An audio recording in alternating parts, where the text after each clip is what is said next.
So 2023, we're going to be travelling around Europe for 12 months. So we recently put out a post about this on social media, and for every comment that was, "Oh, that's amazing, I hope you're looking forward to it, have a great time," there was a comment for, "You can't. You can't drive around Europe for 12 months because you can't be outside of the UK for more than 90 days.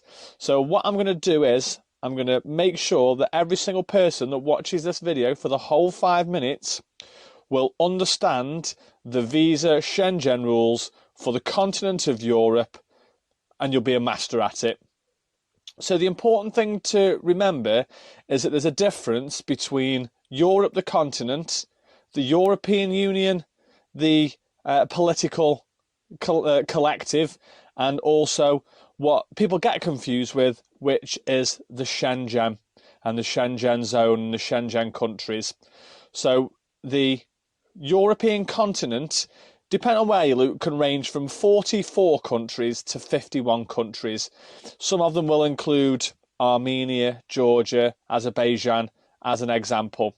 Now, the European Union, obviously, is a hotly contested thing politically at the moment, but that is a compilation of a vast majority of the countries in Europe as a political organisation. Now, the rules changed when the UK opted to leave the European Union. So on the 1st of January 2021, when the UK left the European Union, we never actually formed part of the Schengen, but that's a different story.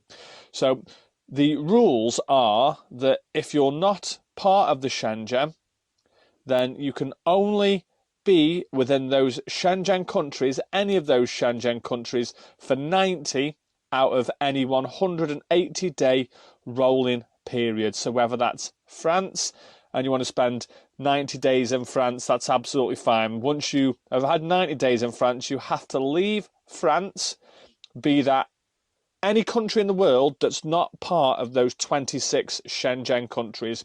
If you wanted to spend 15 days in France, Spain, Italy, Slovakia, then once again, that would be 60 days in the group of Schengen countries. Now, what we're going to do is we're going to spend 80 days in the Schengen area, which will be France, Spain, Portugal. We're going to have a week or so in Morocco. Then we'll come back into Spain. Now, we're going to spend approximately 80 days inside the Schengen, and we're then going to head east. Now, the reason why the east is important is that those countries, or a lot of those countries in there, or in the east, are part of the European Union, but don't form part of the Schengen.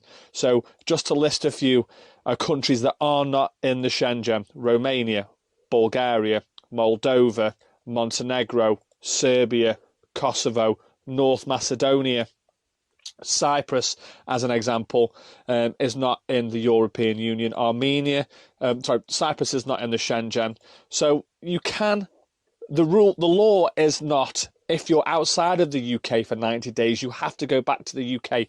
You can only spend 90 days in the Schengen area. So once we've spent time out of the Schengen, perhaps 90 days, if not more, that will then mean that we've got a full allocation of days again to come back into the Schengen 26 countries from that point. So the reason from the first it's going to go to 27 countries is that Croatia will join the Schengen on the 1st of January 2023.